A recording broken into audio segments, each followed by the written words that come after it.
ஆரோக்கியமான விதையை தேர்வு செய்து விதை போட்டு பாருங்கள். ஒரு ஜான் தக்காளி செடி வளர்ந்துருக்கு. இதை உங்களோடையே சேர்ந்து வளர்த்து உங்களோடையே அறுவடை செய்ய போகிறோமா. இன்றைக்கி பார்க்க போகிறது தக்காளி செடி வளர்ப்பது பற்றி. எனக்கு ஆடி மாதம் விதை போட்டு இப்போ ஒரு ஜான் வந்திருக்கு. இன்னும் கொஞ்சம் இவங்க வளரணும். ஒவ்வொரு செடியிலையும் ஒரு 4 பிரிவு வந்திருக்குமா. இன்னும் கொஞ்சம் ஒரு ஜானுக்கு அரை ஜான் வளர்ந்ததுக்கப்புறம் தான் இவங்களை வந்து மாற்றி நடவு செய்யணும்.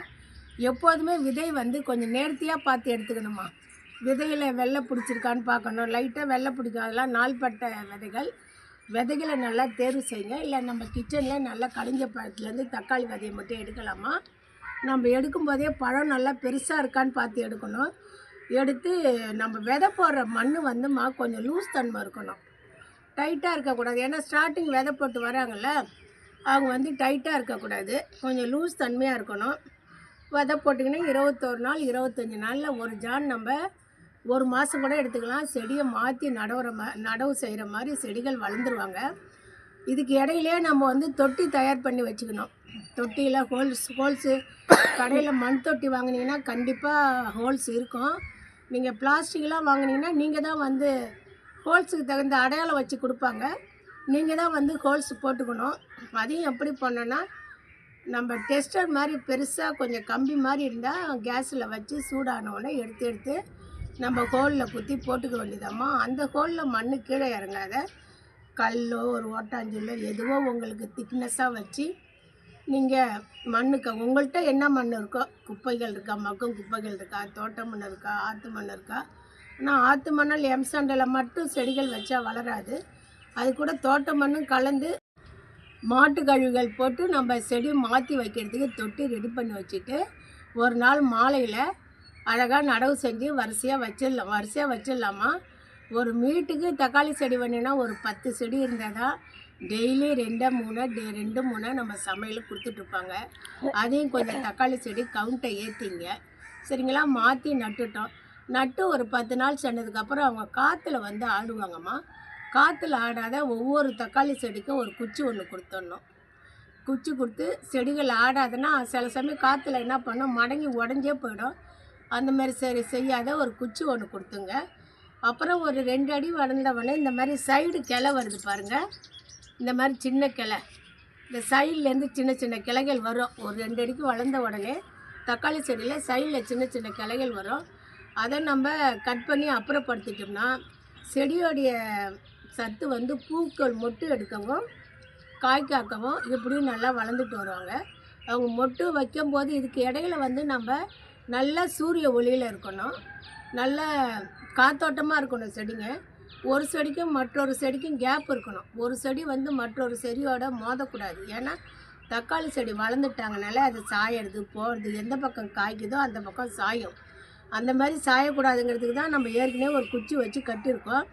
இதையும் கொஞ்சம் பார்த்துங்க. 10 நாளைக்கு ஒரு முறை இயற்கை உரம் கொடுங்க.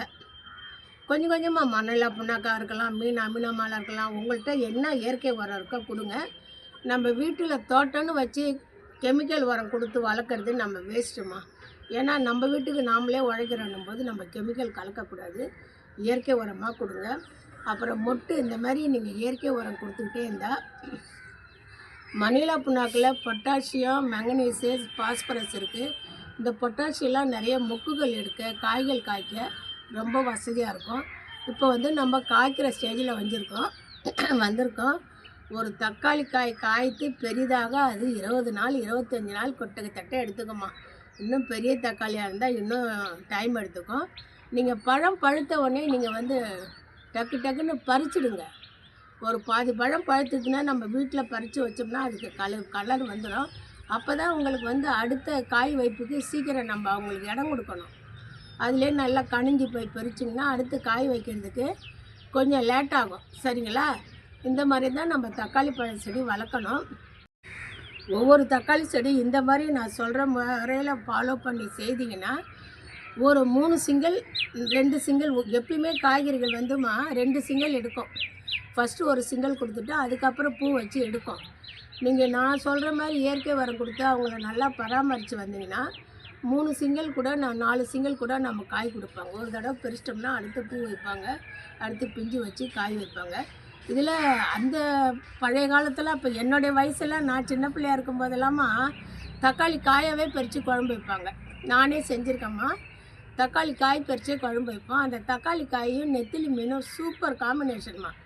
நெத்திலி மீனில் தக்காளி காய் போட்டு குழம்பு வச்சிங்கன்னா ஒருத்தவங்களுக்கு கொடுக்க மனசு வராது, அவ்வளோ டேஸ்ட்டாக இருக்கும். ஒரு நாளைக்கு நீங்கள் புளிக்குழம்பு காரக்குழம்பு வெறும் தக்காளி காயாக போட்டு வச்சு சாப்பிட்டு பாருங்களாம், அருமையாக இருக்கும். தக்காளி வளர்ப்பு இப்படி தாம்மா. நான் விதை போடுறதுலேருந்து அதை வளர்க்குறதுலேருந்து அதுக்கு என்னென்ன செய்யணும். இதுக்கு இடையில தக்காளி வெள்ளைப்பூச்சி வருமா, அந்த வெள்ளைப்பூச்சி அறவே வர விடக்கூடாது. இதுக்கு இடையில நம்ம வீட்டில் மோர் கலந்தாலும் அது 2 நாள் 3 நாள் நல்லா புளிக்க வச்சு தண்ணி கலந்து நம்ம இந்த தக்காளி செடி மேலே ஸ்ப்ரே பண்ணிக்கிட்டே இருந்தோம்னா அது பூச்சி தாக்குதலை கட்டுப்படுத்துமா. வெள்ளைப்பூச்சி தான் ஒரு தக்காளி செடிக்கு. இதையும் கொஞ்சம் பார்த்துங்க. ஒவ்வொரு தொட்டிலையும் கொஞ்சம் வேப்ப முன்னாக்கு தொட்டி தயார் பண்ணும்போதே கலந்துங்க. அது மண்ணின் தரம் மேம்படுத்துமா. மண்ணின் தரம் மேம்பட்டாலே நமக்கு நல்லா காய்க்கும். சரிங்களா? நன்றிம்மா.